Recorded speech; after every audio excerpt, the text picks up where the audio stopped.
E aí, pessoal, bem-vindos à lição 6. Uau! A gente está voando mesmo aqui com paixão por sua presença, uma vida de intimidade com Deus. Olha, e o título dessa lição provavelmente é o que eu mais gosto. Se chama Verdadeira Adoração. Beleza, deixa eu ler isso aqui. O engano aguarda aqueles que perderam o temor ao Senhor, enquanto a intimidade é para aqueles que se aproximam com temor santo. A evidência clara do temor santo é a obediência incondicional aos desejos de Deus. A gente não só obedece, mas a gente tem o coração preenchido com a vontade dele. Percebem? A gente vê isso repetidamente na vida daqueles que caminharam com Deus. Se vocês olharem para Enoque, o testemunho dele era de que ele agradava a Deus. Lembrem-se, ele andou com Deus por 300 anos. Vejam Clemente de Roma. Clemente de Roma foi um dos primeiros pais da igreja, e ele disse assim, vamos olhar, por exemplo, para Enoque, que por ser sempre correto em sua obediência, foi arrebatado, e a morte nunca acabou aparecendo para ele. A obediência é a marca do prazer de Deus. Vejam Noé. Essa é a história de Noé e da família dele. Reparem, Noé era um homem correto e o único homem sem culpa vivendo na terra naquela época. Ele seguia a vontade de Deus sem hesitar e desfrutava de um relacionamento pessoal com Deus. Isso está em Gênesis 6, 9 até 10. A obediência, mais uma vez, a gente vê que é a marca do prazer de Deus. Lembrem-se que o temor ao Senhor é o que nos faz obedecer. Paulo disse isso à igreja dos Filipenses. Ele disse, como sempre obedeceram, não só na minha presença, mas agora bem mais na minha ausência, trabalhem na própria salvação com temor e tremor. Não foi trabalhem na salvação com amor e gentileza. Trabalhem com temor e tremor. Para. Como assim trabalhar na sua salvação? Quer dizer amadurecer a sua relação em Jesus com temor e tremor. Mas olha só para isso, como sempre obedeceram não só na minha presença, agora bem mais na minha ausência. Isso não é só Paulo escrevendo para os crentes filipenses, isso é Deus falando com a gente. Ele está dizendo, ei, como vocês obedecem na minha presença? Quando estamos numa conferência ou entre crentes num culto da igreja, é fácil obedecer, né? Mas como é no meio da noite, quando você tropeça naquele site pornô? Você vai falar não ou vai falar sim? E como é quando você está viajando e sua esposa anda um pouco resmungando, aí você viaja com uma colega de trabalho que é do sexo oposto, você vai obedecer ao convite dela para ir até o quarto durante a noite? Pois é, essas são as coisas que nos mantêm longe do pecado, porque vejam, a Bíblia fala que por temor ao Senhor o homem se afasta do mal. Se vocês olharem para Davi, a Bíblia fala em Atos 13, 22 a 23, Deus levantou-lhes Davi como rei, sobre quem testemunhou: encontrei Davi, filho de Jessé, homem segundo o meu coração, e ele fará tudo o que for da minha vontade. Então, daí de novo, vocês veem a obediência como marca do prazer de Deus. Percebem? Eu nunca vou esquecer, eu estava num culto de adoração, numa conferência, e eu estava cantando as músicas que, sabem, que todos nós cantamos, músicas que todos estavam cantando. E o Espírito Santo me fez uma pergunta. Ele disse, John, você sabe o que é um espírito religioso, cara? Eu lembro de pensar que eu tinha pregado sobre o que é um espírito religioso. Eu tinha lido livros sobre isso, tinha ouvido sermões sobre isso, mas eu sei que quando Deus faz essa pergunta, Ele não está procurando uma resposta, não está buscando informação, né? Então eu sei que quando Deus me pergunta se eu sei o que é um espírito religioso, quer dizer que provavelmente eu não sei o que é um verdadeiro espírito religioso. E lembro que fiquei ali no culto de adoração dizendo, Espírito Santo, eu acho que eu não sei o que é um espírito religioso, então o que é um espírito religioso afinal? E aí ele disse ao meu coração, ele falou bem assim, filho, um espírito religioso é aquele que usa a minha palavra para executar a sua própria vontade. Uau! Um espírito religioso é aquele que usa a minha palavra para executar a sua própria vontade. Olha só isso. Se examinarem a vida de Abraão, Moisés, Josué, Davi, Esther, Daniel e todos nas Escrituras que caminharam perto de Deus, vocês vão achar um denominador comum na vida dessas pessoas. A própria essência. Na própria essência da intimidade deles com Deus, era um coração genuíno pela obediência aos desejos de Deus. A súplica do coração de Deus para cada pessoa que tinha uma aliança com ele no Antigo Testamento, era isso, Jeremias 11:7, está em Jeremias 11:7, porque deverás advertir a vossos pais, no dia em que os tirei da terra do Egito, até o dia de hoje madrugando e protestando e dizendo, dai ouvidos à minha voz. E isso mudou no Novo Testamento? Olha só o que Jesus diz em João 14:21, Aqueles que aceitam meus mandamentos e lhes obedecem são os que me amam. E porque me amam, serão amados por meu Pai. E eu também os amarei e me revelarei a cada um deles. Olha, no Antigo Testamento, você obedece à voz de Deus tentando cumprir a lei para ganhar um relacionamento com Ele. Era o jeito que funcionava para as pessoas sob a lei. Davi e todos os outros que acabei de citar perceberam que Deus queria um relacionamento e agora eles tinham o desejo de obedecer. Mas a lei dizia que você guarda a palavra de Deus para ter um relacionamento com Ele. No Novo Testamento, Jesus vem e diz: Eu vim e mudei vossa natureza, agora dei para vocês a habilidade e a natureza de me obedecer. Aí, no Novo Testamento, a nova natureza nos empodera para sermos capazes de obedecer a Deus. Não tinham isso no Antigo Testamento, então vamos entender isso mais à frente nessa lição. Jesus faz essa afirmação em João, capítulo 4, versículo 23 até 24, mas está chegando a hora, e de fato já chegou, em que os verdadeiros adoradores adorarão o Pai em espírito e em verdade. O Pai procura, observem, ele caça, ele procura, ele está procurando, caçando em todo lugar. O Pai procura pessoas que o adorem desse modo, pois Deus é o Espírito e é necessário que seus adoradores o adorem em espírito e verdade. Deixa eu contar para vocês outra vez que eu encontrei o Espírito Santo. Então, o Pai está procurando aqueles que vão adorá-lo em espírito e verdade, certo? Então, eu estava sozinho na minha mesa, orando, quando escutei o Senhor falar ao meu espírito. E ele disse: Filho, adoração não é uma música lenta.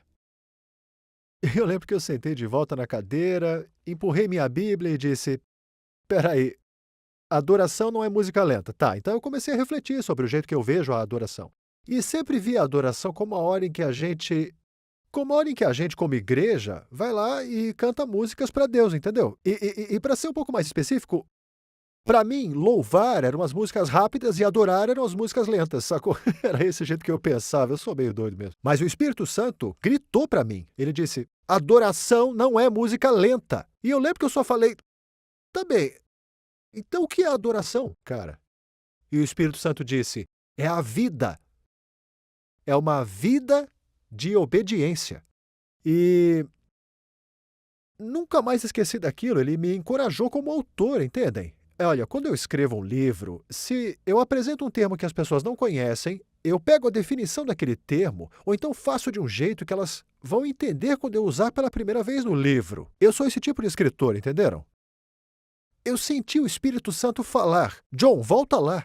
E olha, a primeira vez que eu apresentei a adoração na Bíblia, cara.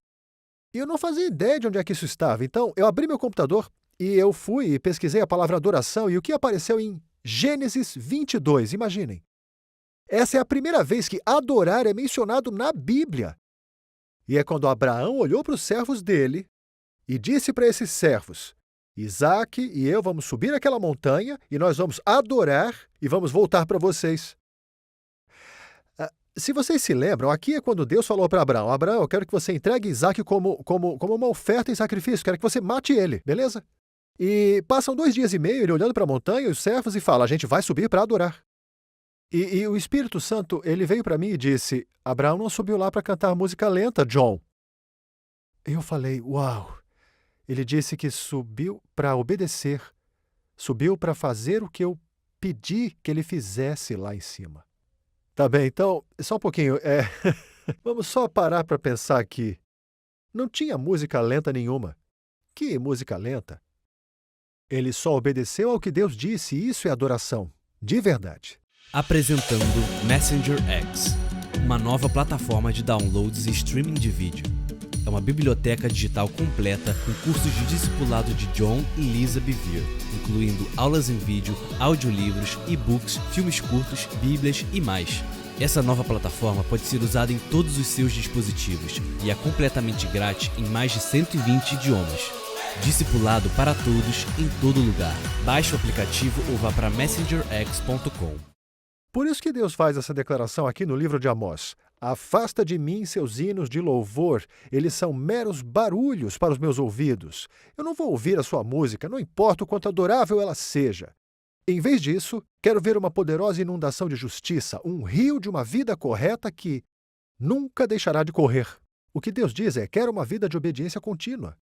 Não ligo para a beleza das suas músicas. Se não estão vivendo essa vida bonita, se não estão vivendo essa vida obediente, porque essa vida obediente é a verdadeira adoração para mim. Tá bem? Então, Deus procura por aqueles que vão adorá-lo em espírito e verdade, certo? A gente vai falar do espírito em outra lição. Vamos falar agora dessa palavra, verdade. Deus procura aqueles que adoram em verdade. Vê só, a expressão grega para verdade é a palavra aletheia. O dicionário diz que ela é o seguinte: a realidade que está na base de uma aparência a manifesta a autêntica essência de uma questão. Então vejam, está mostrando basicamente aqui que a verdadeira adoração é encontrada no mais profundo de um ser, que é o nosso coração, entenderam? É isso.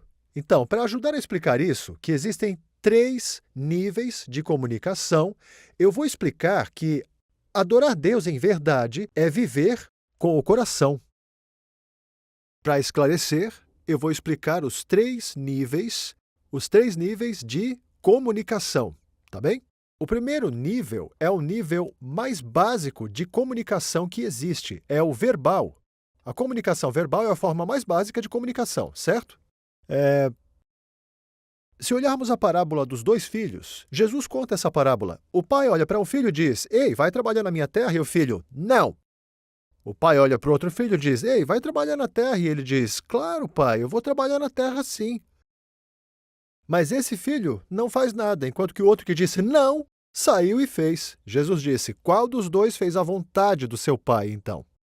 Isso quer dizer que ações são níveis de comunicação mais altos do que palavras. Entendem? Então vejam, a forma verbal é a forma mais básica de comunicação. Vejam a 1 de João 3, 18 e 19. Filhinhos, não amemos de palavra e nem de boca, mas em ação e em verdade. Olha só, todos os 3 níveis de comunicação aqui. O primeiro, a palavra e a língua, que é verbal. O segundo, obra ou ação. O terceiro, a verdade de novo, e a palavra grega aletheia. Então, vamos para a obra ou ação. O segundo nível de comunicação é obra ou ação. Paulo diz isso em 1 Coríntios 13. Ainda que eu dê aos pobres tudo o que eu possuo e entregue o meu corpo para ser queimado, se eu não tiver amor, nada disso valerá. Então eu não consigo pensar em ações de mais amor do que dar tudo o que eu tenho para os pobres e até o meu corpo para ser queimado, mas Paulo disse que eu poderia praticar essas ações sem ter amor no nível de base, no meu coração. Então, chegamos ao mais alto nível de comunicação, que é o coração, e é a ele que João está se referindo com não amemos de palavra nem de boca, mas em ação e em verdade. Com certeza deveríamos amar com palavras, com certeza também com ações, mas todo amor é vazio se não vier do nível mais básico aqui, ó. Toda adoração é vazia se ela não vier do nível básico, porque o Pai, vejam, está buscando aqueles que vão adorá-lo no nível básico, ou seja, o nível do coração, certo? Então, foi por isso que Deus disse ao seu povo: se forem desejosos e obedientes, herdarão a terra. Olha, teve um tempo na minha vida no qual eu não estava sendo alimentado, eu não absorvia a palavra da Bíblia, não retia nada da pregação do pastor, mas eu obedecia, eu fazia tudo o que o meu chefe me pedia, o que as pessoas na minha vida pediam para mim, e um dia eu disse: olha, Deus, eu me sinto tão seco, eu não estou sendo alimentado aqui. E o Senhor disse, leia Isaías 1, 18 e 19. E lá diz, se me obedecerem, comerão dos melhores frutos desta terra. Ele disse, você fala, John, que não está sendo alimentado porque não está comendo dos frutos da terra. E eu falei, Deus, eu sou obediente, eu estou fazendo tudo o que me mandam. E Deus disse, eu não falei que se obedecesse, comeria dos frutos da terra. Eu disse, se estiver disposto a obedecer. Vejam, obediência é ação, disposição é coração. Desejar é, na verdade, a mais alta forma de comunicação. Então, olha só para isso. Vocês poderiam até obedecer aos seus pais, o seu chefe, ou então o seu pastor. Poderiam obedecer todo mundo que quiserem. Mas se não fizerem isso com a atitude certa, vão estar negando a adoração. Por que vocês fariam com uma atitude... Olha, eu posso chamar de atitude de reclamação, atitude de murmuração. Nunca vou esquecer quando Deus falou comigo. Eu percebi, sabem, eu estava lendo a minha Bíblia e percebi que reclamar manteve os filhos de Israel longe da promessa dele. E Deus disse, é isso que reclamar faz com quem acredita. E eu me lembro de dizer, ai meu Deus, não vou reclamar nunca mais na minha vida. Eu me contive de reclamar com a minha boca e eu me vigiava para não murmurar. Eu até falei para minha esposa, ô Lisa, vamos disciplinar nossos filhos? Se eles reclamarem, vão ficar de castigo. Porque reclamações falam, Deus, não estou gostando do que você está fazendo com a minha vida. Se fosse você, eu faria diferente, viu? E eu quase cheguei ao ponto de ficar orgulhoso por nunca externar uma palavra de reclamação. E aí, um belo dia, eu estava no meu jejum intermitente, quando acordei, o Espírito Santo disse, você está reclamando no coração. E eu nunca esqueço disso. Eu não saí da cama naquela manhã. Eu fiquei logo de joelhos e disse, Deus, me arrependo tanto. Tudo na cristandade vem desse nível base. Dali vem nossas palavras, dali vem as nossas ações. E se a gente não tem isso aí, tudo é vazio. Tudo é vazio. Vocês podem fazer todas essas coisas para Deus e pensar que vão ganhar a recompensa eterna, mas se fizer com a atitude certa, a sua adoração. Deus diz, se livra das músicas, eu não ligo que elas sejam adoráveis, eu não quero nem escutar. Eu quero transbordar de uma vida correta, eu quero obediência de verdade, do coração. O que significa que nossas atitudes e a submissão do coração são muito preciosas e importantes para Deus.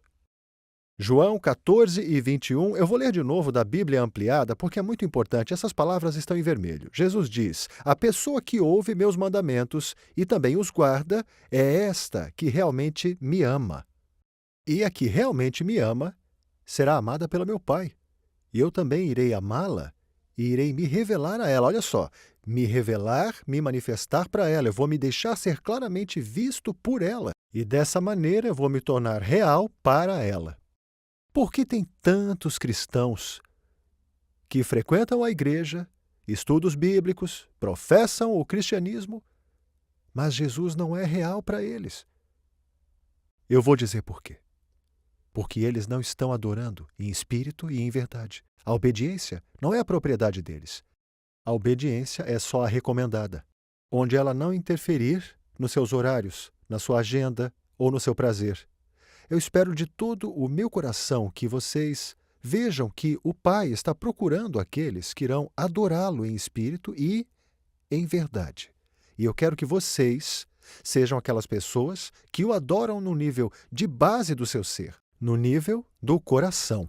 Quando vocês fazem isso, o exterior se torna muito mais simples e também alinhado, porque o seu interior é quem comanda o seu exterior. É por isso que a Bíblia diz, guardem seu coração com todo cuidado, pois dele jorram as fontes da vida.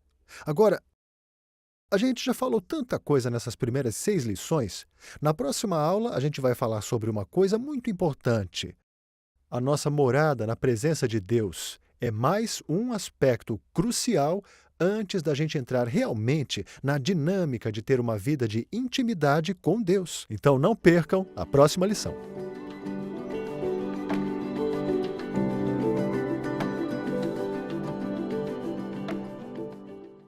Apresentando Messenger X, uma nova plataforma de downloads e streaming de vídeo. É uma biblioteca digital completa com cursos de discipulado de John e Lisa Bevere, incluindo aulas em vídeo, audiolivros, e-books, filmes curtos, bíblias e mais. Essa nova plataforma pode ser usada em todos os seus dispositivos e é completamente grátis em mais de 120 idiomas. Discipulado para todos, em todo lugar. Baixe o aplicativo ou vá para messengerx.com.